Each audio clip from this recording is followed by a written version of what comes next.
Hi, welcome back to the Richard and Judy Book Club, exclusive to WHSmith. And the next book on our 2012 spring list is this one, Me Before You by Jojo Moyes. I loved it. I absolutely couldn't put it down. It's an incredible, moving romance. It's a weepy. Oh my God, it's a weepy. But it's absolutely lovely. I can look out that she did cry a lot. And it's also, but written with a very light touch. So it's also actually at times uproariously funny as well. It really is good. And Jojo Moyes, who wrote it, is here with me now. Hiya. Hi. Hi. Did you get the idea? Because let's put the the central kind of theory. We have a guy who is a city high flyer, Will. He's very young, he's very handsome, he has a beautiful girlfriend, everything's going, he's from a very wealthy background, he's got everything going for him, and then one day he has this terrible accident. He just, in the rain, a motorcycle ploughs into him and he ends up disabled. And everything flows from that.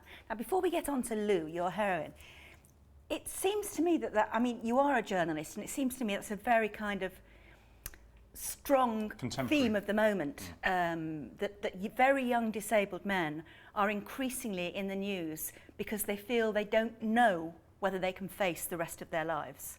So was that that very topicalness, did that inspire you to write this book? Yes, that's exactly what spurred me to write the book. I was listening to a radio news bulletin about a young man who had persuaded his parents to take him to Dignitas after he'd suffered a catastrophic accident.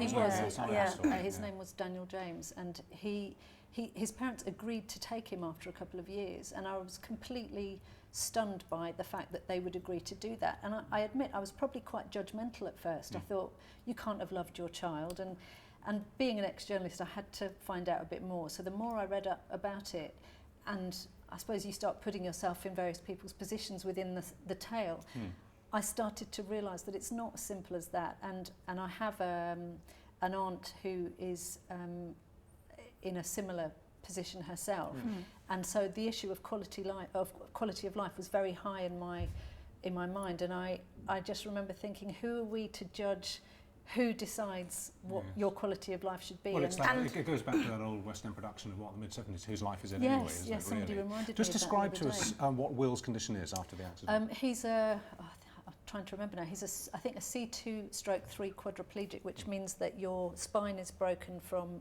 quite high up, just below your neck. Much higher than that, and you can't breathe unaided, and I wanted him to have some small functions, but essentially to be restricted to a wheelchair and to not be able to feed himself or do any of the normal bodily things that we take for granted. Right. So then we have Lou, Louisa Clark. Yes. I love her, 26 Who works years in old. the buttered bun. She works in the buttered bun. She's an ordinary working class girl. Her family, as it turns out, are more or less completely dependent on her wage, and she gets made redundant. The shop closes and she has to find another job. And the idea of being a carer for Will does not appeal at all, does it? She can't bear the idea. And most importantly, she can't stand him when she meets him. Well, that was the most fun to write. I mean, the thing about writing a book with this issue at its heart, I was slightly worried that I was killing my career by writing this book, because it's not an easy sell, is it? If you describe it in the wrong way, it could sound like a terrible book. So I knew that there had to be a lot of humour in this book as well. And there is. It's really funny. Lou and her family provide a lot of the humour. And she is as far from Will as it's possible to get. He had a huge life. Her life is tiny, and she likes it that way. And she's like a lot of girls I grew up with. You know, they end up living in the same postcode as their parents. They don't really have any ambition. Later on in the book, we discover that there's a reason for Lou's lack of ambition. But for the most part, the two meet. She doesn't want to be doing this job, but she's going to lose her doll if she doesn't do the job.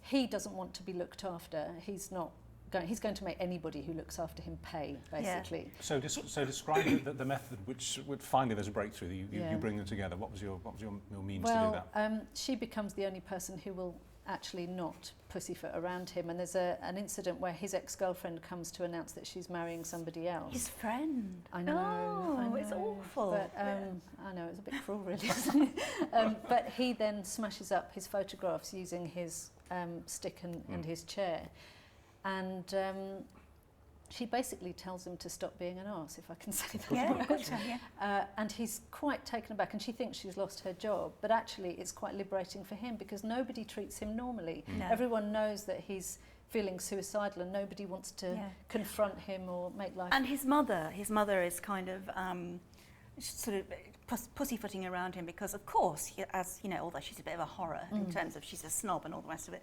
but of course it's her son, and the last thing she wants is for him to be suicidal. She's in an impossible position because when I wrote it, I had in mind that they would have had a tricky relationship anyway. You know, some mothers and children just don't really get on, and I think that's the case. She's left in this impossible position of trying to keep alive someone who doesn't want to be alive.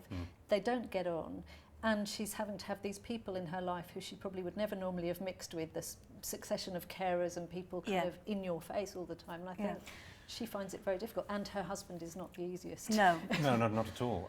Without giving it away at all, because it could go either way in the book, what conclusions have you now drawn as a person, as a real person, about what you might do in a situation where you were caring for or loving someone who was in Will's position and they expressed repeatedly a wish to end it all? What would you do? I think the first thing I would do is not judge anybody who was in that position because having someone in my family who's in a similar position, I realised that until you know somebody like that, you assume that it's just about being stuck in a wheelchair, and it's not. It's about combating a never-ending series of medical conditions and depression and the prospect of worse to come. So I personally, I've always said to my husband, I wouldn't want to be like that, but then I don't know.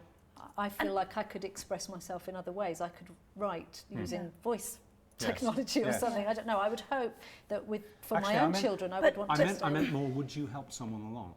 Would you take them to Switzerland? Would you go to Dignitas with them? Would you enable their... If this was a lengthy period of time, oh God, I'm going to get myself in trouble here. If I knew them very well and I could be sure that their life wasn't going to improve and that was very definitely what they wanted, then I couldn't rule it out, no. And I couldn't rule it out for myself either because I've had animals and frankly, I always make sure my animals have a good end. And I know it's very tricky legally, but...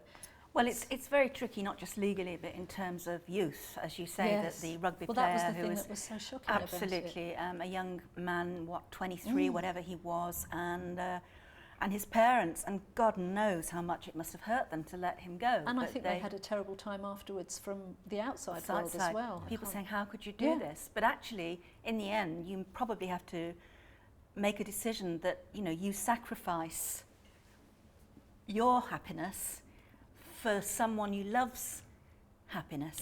And this is what Will is kind of forced to confront as well, because his sister makes that point and his parents know it, and none of them can move on because of where he is. And I think that's the thing about catastrophic injuries like that. It's not just the person who is involved, everybody else's lives become affected. Totally. Well, it's a terrific piece of writing. Oh, thank you. I loved it. And we must stress, it's not just sad. It is sad, but it's also incredibly funny. Hilarious. Really incredibly funny. Well, it's a bit like, until you've been to properly been to a funeral, you assume that they're all terribly somber. They're not. Funerals actually can be quite funny. Humour, there's a lot of black humour up there from the pulpit. And among the quadriplegic community, there's an awful lot of black humour as well. When I was doing the research, some of them are hilarious. and the, you know, they're on YouTube, they film themselves falling out of bed and, you know, going the wrong way down. I don't know. It's a more complicated issue. Absolutely. Well, it's a beautiful job. Many congratulations. Thank you very Fantastic. much. Me Before You, Jojo Moyes. If you want to review it, once you've read it, you can come to the website. We're watching this on whsmith.co.uk/Richard and Judy. Write your review. Tell us what you think. We've written ours, so you can check us out. But if you disagree or you want to enhance what we've said, do so. We all read them. We all come on to read them. So you'll be part of our wider club if you do that.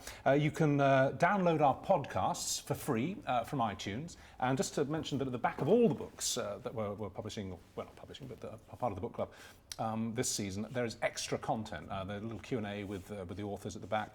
There are ideas for discussion points you can have if you're in your own book club, stuff like that. It's all very worthy and very useful. Hope you enjoy it. Great book.